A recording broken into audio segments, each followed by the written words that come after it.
My name is Aria Blackwood, and I'm 28 years old. Last Sunday's family dinner was supposed to be just another routine gathering, but it became the moment that shattered everything I thought I knew about family loyalty. As I sat there, fork halfway to my mouth, my parents looked me dead in the eye and said those words that would haunt me forever. "You are a burden, we want to live without you." What they didn't know was that their cruel declaration would trigger a chain of events that would expose decades of lies, manipulation, and betrayal that ran so deep through our family tree that when the truth finally came out, it would destroy everything they had built on deception. Before we dive into this wild journey of family vengeance, I'd love to know where you're watching from. Drop your location in the comments below. It's amazing how these family drama stories connect people from all over the world. And if you're ready for a story that'll have you questioning everything you think you know about blood loyalty, smash that like button and hit subscribe, because this tale of justice served cold is about to get absolutely insane. Growing up as an only child in the Blackwood household in suburban Connecticut, I always felt like I was walking on eggshells. My parents, Margaret and Robert Blackwood, were pillars of our community. She was a respected pediatric nurse. He was a successful insurance broker. To the outside world, we looked like the perfect American family. White picket fence, two-car garage, annual Christmas cards, with our forced smiles plastered across glossy cardstock. But behind closed doors, something was always off. My parents had this way of making me feel like everything was my fault. Bad grades, my fault for not trying hard enough. Good grades, I was showing off and making other kids feel bad. When I got into Yale on a partial scholarship instead of celebration, I got lectures about how expensive it would still be and how I should be more grateful for their sacrifices. I threw myself into my studies, graduating summa cum laude with a degree in journalism. I thought finally, I'd make them proud. Instead, when I landed my dream job at a major news outlet in New York City, they complained about how far away I'd be living. When I got promoted to senior investigative reporter at 26, they found ways to diminish every achievement. The pattern was always the same. Nothing I did was ever good enough, but everything bad that happened was somehow connected to my presence in their lives. When Dad's business had a slow quarter, it was because he was stressed about my student loans. When Mom had to work extra shifts, it was because supporting my dreams was financially draining them. I started noticing other weird things too. Family photos around the house seemed strategically placed. Lots of pictures of my parents together, some with extended family but very few with me. And the ones that did include me felt forced, like I was photobombed into their perfect life.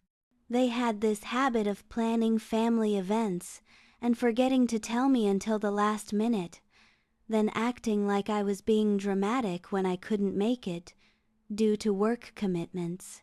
The really strange part was how different they acted around other people's kids. I watched them light up around my cousins, remembering every detail of their lives, asking follow-up questions about their jobs, relationships, hobbies. With me, conversations felt like interviews where they were trying to find problems rather than connect. I started therapy 2 years ago, trying to understand why I always felt like I was disappointing them, no matter what I achieved. Dr. Chen helped me realize that this wasn't normal parent-child dynamics. She used phrases like emotional neglect and conditional love that made my stomach churn because they rang so true. The breaking point had been building for months. I'd been investigating a major corruption story involving insurance fraud, ironically right up my father's alley, and the stress was getting to me. I'd been working 80-hour weeks, barely sleeping, living on coffee and determination. When I finally cracked the case and my story went viral, leading to multiple arrests and policy changes. I thought maybe this would be the thing that finally made them proud. Instead, when I called to share the news, Mom's response was, "That's nice, dear. Your father and I were just talking about how we never see you anymore. You're so busy with your important career that you've forgotten about family." That Sunday dinner invitation felt like an olive branch. "Come home," Dad had said on the phone.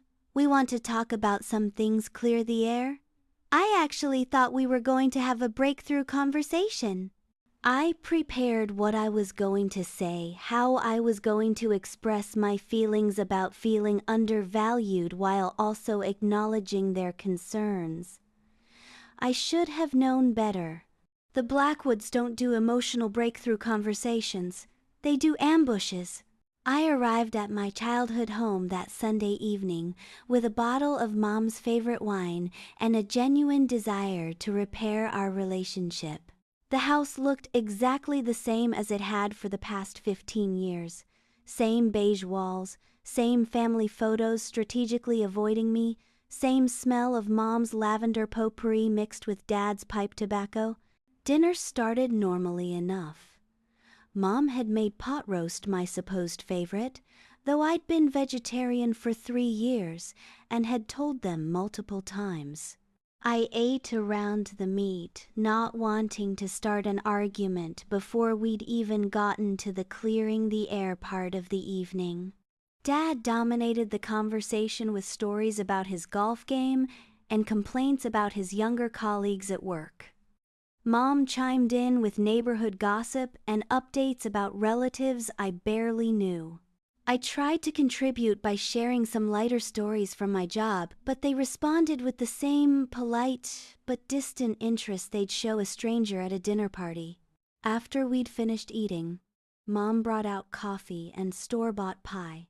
Not even the homemade apple pie she used to make when I was little. That's when the atmosphere shifted. Dad cleared his throat in that way that meant he was about to say something important, and Mom suddenly couldn't make eye contact with me. "Aria," Dad began, his voice taking on that formal tone he used for difficult business conversations. "Your mother and I have been doing a lot of thinking lately about our lives, our future, our retirement plans." I nodded, assuming this was going to be about them downsizing or moving to Florida like so many of their friends had done. "We've realized," Mom continued, wringing her napkin in her hands, "that we've been carrying a lot of stress and financial burden for a very long time. Your college loans, your car payments when you were starting out, helping you with your security deposit in New York." "But I paid all of that back," I interrupted, confusion creeping into my voice. "I've been financially independent for 4 years now." Dad held up his hand to stop me. "The point is, we've been living our lives around your needs and your schedule for nearly 3 decades. We've put our own dreams and goals on hold to support you, and we're tired." The room felt like it was shrinking. This wasn't the conversation I'd prepared for. "We want to travel," Mom added, her voice getting stronger. "We want to sell this house and buy an RV and see the country. We want to live for ourselves for once, instead of always worrying about you and whether you're okay and when you're going to visit and what you need from us." I stared at them, processing what they were saying. "I don't understand. I haven't asked you for anything in years." "I call once a week to check in. I visit when I can." "That's exactly the problem." Dad cut me off. "The obligation, the expectation that we'll always be here as your safety net. We love you, but we're tired of feeling responsible for your happiness." And then came the words that would replay in my head for days. "You are a burden. We want to live without you." The silence that followed was deafening. Mom was staring at her coffee cup, Dad was looking out the window at the neighbor's yard, and I was sitting there feeling like I'd been punched in the stomach. "So what exactly are you saying?" I managed to ask, my voice barely above a whisper. "We're saying we want to simplify our lives," Mom replied. No more weekly phone calls, no more visits, no more being your emotional support system. We want to cut ties and live our lives without the constant worry and responsibility of being parents. I felt something break inside me that I didn't even know could break. It wasn't just heartbreak. It was the complete shattering of every assumption I'd ever had about family, about unconditional love, about the bond between parents and children. "You're disowning me," I said, and it wasn't a question.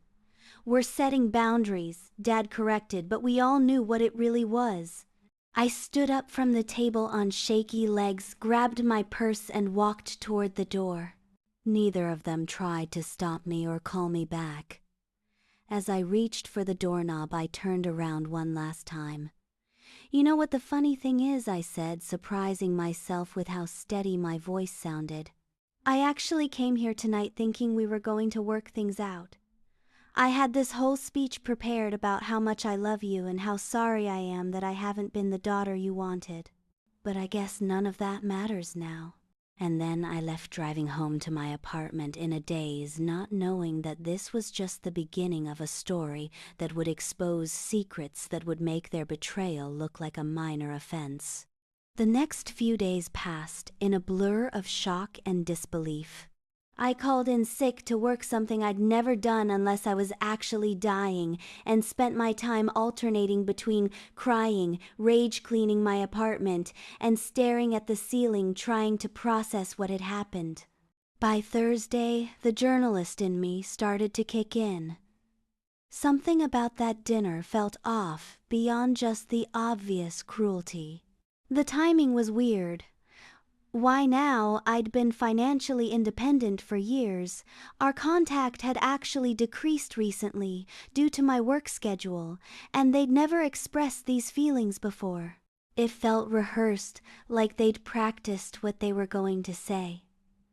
I started thinking about the strange dynamics I'd noticed over the years. The lack of baby photos of me compared to my cousins.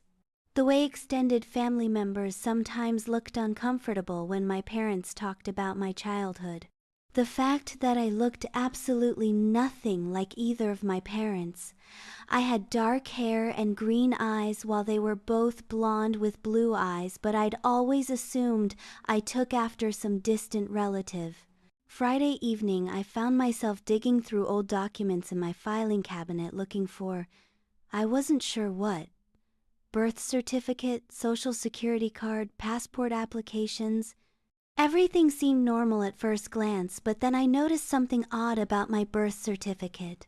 The paper felt different from other official documents I had from around the same time, and there was a slight color variation that was almost imperceptible. That's when my investigative training really kicked in. I'd exposed document fraud before in my journalism work. I knew what to look for. I took high-resolution photos of my birth certificate and compared them to images of legitimate Connecticut birth certificates from 1995. The fonts were slightly different. The spacing was off. The paper stock was wrong. My birth certificate was a fake. Saturday morning, I drove to the Connecticut Department of Health and requested a certified copy of my birth certificate directly from their records. The clerk was helpful, but confused when she couldn't find any record of an Aria Blackwood born on my supposed birthday in 1995. "Are you sure about the date?" she asked. Sometimes parents misremember, especially if there were complications. We tried variations. Different months, different years, different hospitals. Nothing. According to the state of Connecticut, Aria Blackwood had never been born. I sat in my car in the parking lot for 20 minutes, hands shaking as I tried to process this information. Either there had been some massive clerical error that had somehow never been caught in 28 years, or Margaret and Robert Blackwood were not my biological parents and had been lying to me my entire life. That afternoon I did something I never thought I'd do. I hired a private investigator. Sarah Martinez came highly recommended and specialized in adoption and family history cases. When I explained my situation, she didn't seem surprised. "You'd be amazed how often this happens," she said. "Illegal adoptions, forged documents, parents who thought they were protecting children by hiding the truth. The good news is, if you're willing to do the work, we can usually figure out what really happened." Sarah started by running background checks on Margaret and Robert Blackwood. What she found made my blood run cold. In 1994, a year before I was supposedly born, they had been trying to adopt through official channels. Their application had been rejected due to Margaret's undisclosed history of severe postpartum depression following 2 miscarriages, and Robert's financial instability at the time. "This is just the beginning," Sarah warned me. "Are you sure you want to keep digging? Sometimes the truth is harder to live with than the lies." I thought about my parents' words from Sunday dinner. How I was a burden, how they wanted to live without me. If they'd been lying about my very existence my entire life, then their rejection made a sick kind of sense. I wasn't their daughter they were tired of supporting. I was a reminder of whatever illegal thing they'd done to get me. "Keep digging," I told Sarah. "I want to know everything." The next week was a masterclass in how quickly your entire reality can crumble.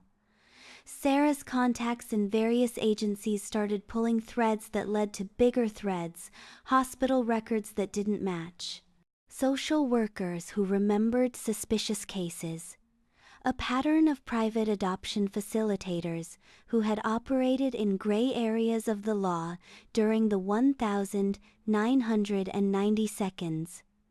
And then Sarah called me with the big break. "I found something," she said, her voice tight with excitement, "and something else, maybe concern. There was a case in 1995, a young woman who disappeared after giving birth at a private clinic. The baby disappeared too. The police investigated it as a potential kidnapping, but the case went cold when they couldn't find any leads." She paused, and I could hear papers rustling on her end of the phone. "Aria, the baby's description matches you exactly. Birth weight, estimated due date, distinctive birthmark on the left shoulder blade." I unconsciously reached back to touch the small crescent-shaped mark on my shoulder that I'd always been told was from a childhood accident. "What happened to the mother?" I asked, though part of me already knew the answer was going to change everything. "That's where it gets complicated," Sarah said. "The mother's name was Elena Vasquez. She was 19, unmarried, and according to the case file, she was planning to keep the baby. She'd been working with a social worker to set up support services, had already picked out a name, had baby supplies ready in her apartment." My heart was pounding so hard I could barely hear her. "She went into labor 2 weeks early and was taken to a private clinic instead of the hospital where she'd been planning to deliver. After the birth, both she and the baby vanished. The clinic claimed there were complications and that both mother and child had died, but they couldn't produce bodies or proper death certificates." "Where is she now?" I whispered. "I don't know yet," Sarah admitted. "But Aria, if this is what I think it is, your parents didn't just lie to you about being adopted. They might have been accessories to kidnapping." That's when everything clicked into place. The guilt I'd always sensed from them. The way they acted like I was a burden rather than a blessing. The lack of baby photos, the discomfort around extended family, the sudden desire to cut ties with me. They weren't tired of being my parents. They were terrified that after 28 years, their crime was finally going to catch up with them. And they had no idea that by rejecting me so cruelly, they'd set in motion the very investigation that would expose everything they'd spent decades hiding. But I wasn't done yet. If Elena Vasquez was still alive, if she'd spent 28 years wondering what happened to her stolen baby, then she deserved to know the truth. And Margaret and Robert Blackwood deserved to face the consequences of what they'd done. The real investigation was just beginning. Sarah and I spent the next 2 weeks diving deeper into Elena Vasquez's case. What we discovered was a web of corruption that extended far beyond one stolen baby. The private clinic where I was allegedly born had been operating what amounted to an illegal adoption ring, targeting vulnerable pregnant women and facilitating black market baby sales to couples who couldn't qualify for legitimate adoptions. The clinic, run by a doctor, Marcus Webb, had operated from 1992 to 1998 before being shut down following a federal investigation. Dr. Webb had served 5 years in prison for fraud and conspiracy, but most of his clients, both the birth mothers and adoptive parents, had never been identified or prosecuted. Margaret and Robert Blackwood had paid $75 0 inches $1,995 for a healthy infant with forged documents. The money trail was still there, buried in old bank records that Sarah's contacts helped us access. They'd liquidated Robert's retirement account and taken out a second mortgage on their house to pay for me. But the most devastating discovery came when Sarah located Elena Vasquez. She was alive. She'd been alive this entire time, living just 2 states away in Massachusetts, working as a teacher and raising 2 other children she'd had later in life. She'd never stopped looking for her first baby, the daughter she'd named Isabella, but who'd been stolen from her arms at that clinic 28 years ago. Sarah arranged a meeting, and I drove to Elena's house on a rainy Saturday morning with hands that wouldn't stop shaking. When the door opened, I found myself looking at a woman who shared my dark hair, my green eyes, and my stubborn chin. There was no question. This was my mother. Elena took one look at me and burst into tears. "Isabella," she whispered, and then she was hugging me, and I was crying too, because for the first time in my life someone was looking at me like I was a miracle instead of a burden. Over coffee in her cozy kitchen, Elena told me her story. She'd been a college student when she got pregnant, planning to raise me as a single mother with support from her family. The clinic had been recommended by a social worker she'd trusted, a woman who we later learned was receiving kickbacks for steering vulnerable women toward Dr. Webb's operation. "They told me you died during delivery," Elena said, tears streaming down her face. "They said there were complications, that your heart stopped. They wouldn't let me hold you, said it would be too traumatic. I begged them to let me see you, but they said it was better this way." She'd grieved for months, blaming herself for not being able to save me. She'd had a memorial service with an empty casket. She'd named the star she'd bought in my memory Isabella, after the name she'd chosen for me. "I never stopped believing something was wrong," she continued.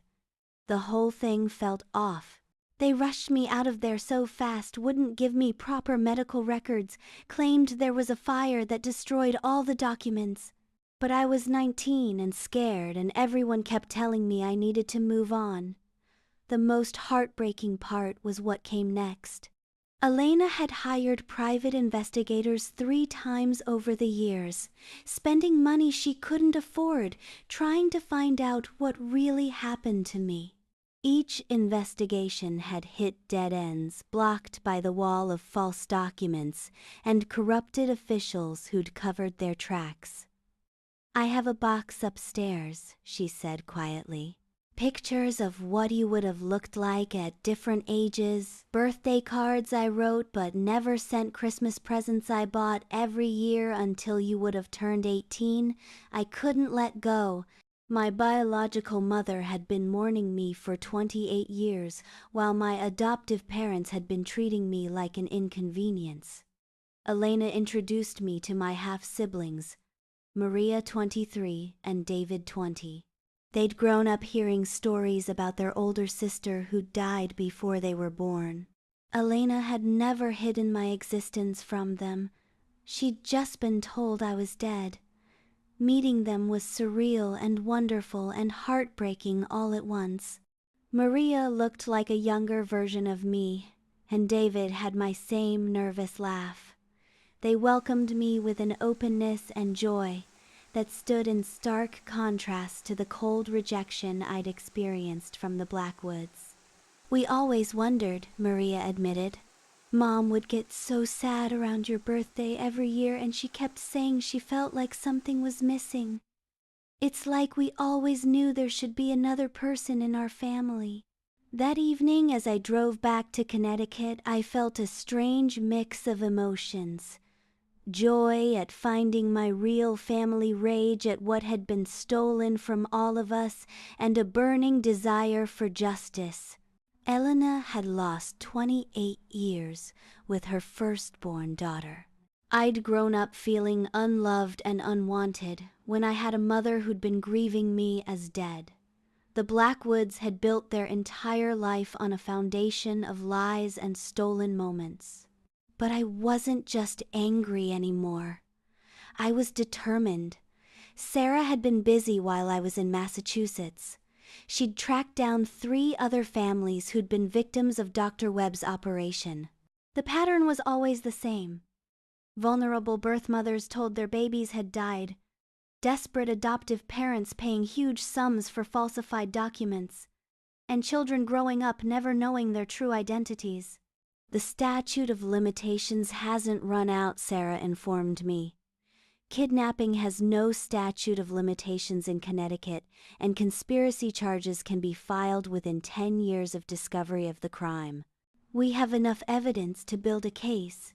I thought about Margaret and Robert probably planning their RV trips and congratulating themselves on finally being free of their burden. They had no idea that their carefully constructed lie was about to collapse around them. Elena deserved justice. The other families deserved justice. I deserved justice. It was time to make some phone calls. The next month was a whirlwind of meetings with prosecutors, FBI agents, and other victims of Dr. Webb's adoption ring. What had started as my personal quest for answers had snowballed into a major federal investigation into what authorities were calling one of the largest baby trafficking operations of the 1,990 seconds. The case gained momentum quickly once law enforcement got involved. Sarah's research had provided the initial roadmap, but federal investigators had resources we couldn't access. They found financial records, intercepted communications, and witness testimony that painted a picture of a sophisticated criminal enterprise. Dr. Marcus Webb, now in his 70s and living in Florida, was arrested again. This time the charges were far more serious: conspiracy, kidnapping, fraud, and racketeering. During his interrogation, he gave up names of dozens of accomplices, including social workers, clinic staff, and lawyers, who'd facilitated the illegal adoptions. The social worker who'd steered Elena to the clinic was found living in Arizona under an assumed name. She'd been taking payments of $5,000 per referral, and had directed over 40 pregnant women to Dr. Webb's operation. When faced with federal charges, she agreed to cooperate fully with prosecutors. But the most satisfying moment came when FBI agents knocked on Margaret and Robert Blackwood's door early one Tuesday morning. I wasn't there, obviously, but Sarah had contacts in the investigation who kept me informed. According to the agent's report, Margaret answered the door in her bathrobe and immediately went pale when they showed their badges and mentioned my name. "We'd like to ask you some questions about the adoption of Aria Blackwood in 1995, the lead agent had said. Robert had tried to play dumb, claiming they'd adopted me through legitimate channels and had all the proper paperwork. But When agents asked to see the original adoption decree and other legal documents, the Blackwoods couldn't produce them because they'd never existed. The fake birth certificate I discovered was just the tip of the iceberg. Everything about my legal identity had been manufactured. Social security records, vaccination records, school enrollment documents. For 28 years, Margaret and Robert had been maintaining an elaborate lie that required constant vigilance and occasional document forgery. During the search of their house, agents found a safety deposit box key hidden behind a false back in Robert's desk drawer. The box contained the smoking gun, original correspondence with Dr. Webb's clinic payment receipts, and a folder labeled A.B. that contained instructions for maintaining my false identity. Most damning was a letter from Dr. Webb dated 3 months after my birth, reminding the Blackwoods that their confidentiality agreement was permanent and that any attempt to research my background or contact the clinic would result in severe consequences. The letter also contained a detail that made my blood run cold. The birth mother continues to ask questions about the child's death. We've told her the records were destroyed in a fire, but she remains suspicious. It's crucial that A.B. never attempts to trace her origins, as this could expose the entire operation they'd known. From the very beginning, Margaret and Robert had known that my real mother was alive and looking for me. They'd known that Elena was grieving, and they'd done nothing. They'd let her suffer for 28 years while they raised the daughter she'd never stopped mourning. The case against them was solid. Federal prosecutors offered them a plea deal, full cooperation with the investigation in exchange for reduced sentences. Robert was ready to take it, but Margaret surprised everyone by fighting the charges. "We gave that child a good life," she told her lawyer, according to leaked court documents. Her real mother was 19 and unmarried. We saved her from poverty and gave her opportunities she never would have had. Her defense strategy was to paint themselves as rescuers rather than criminals, claiming they genuinely believed Elena had died in childbirth and that they were giving an orphaned baby a loving home. But that narrative fell apart when prosecutors presented evidence that they'd been explicitly told Elena was alive and had wanted to keep me. The media attention was intense. The story had everything: baby trafficking, family secrets, corruption, and now a dramatic courtroom showdown. I found myself at the center of a national news story, fielding interview requests from major networks and newspapers.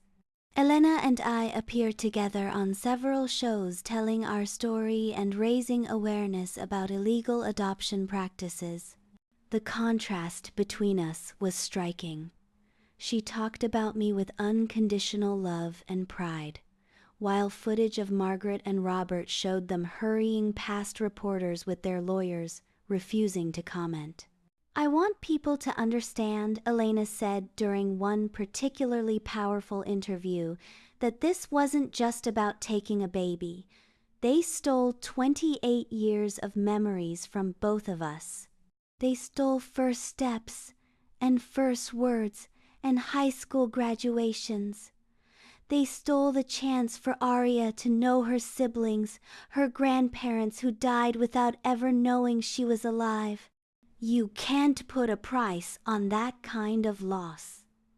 But Elena also showed remarkable grace throughout the process.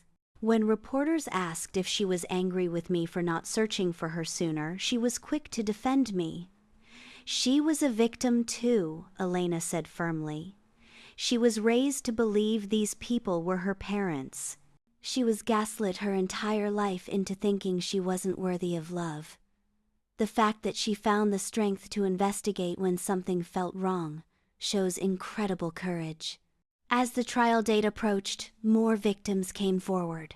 The investigation had identified over 60 families affected by Dr. Webb's operation. Some children had never learned the truth about their origins. Others had discovered it in various ways, through DNA testing, medical emergencies that revealed blood type inconsistencies, or deathbed confessions from guilty adoptive parents. A support group formed connecting biological parents who'd been told their children had died with adoptees who'd grown up not knowing they'd been stolen. The healing wasn't just individual, it was generational, breaking cycles of trauma and lies that had affected entire families. But for me, the most important healing was happening with Elena, Maria, and David. I was slowly learning what it felt like to be part of a family that actually wanted me around. Elena checked on me daily, not out of obligation but out of genuine care. Maria and David included me in their group chats and inside jokes. When I got a promotion at work, Elena cried with pride and called all her friends to brag about her daughter, the investigative journalist. It was everything I'd always wanted from the Blackwoods, but had never received. As Margaret and Robert's trial approached, I felt ready for whatever came next. The truth was finally coming out, and justice was finally being served. But I had no idea that the most shocking revelation was still to come.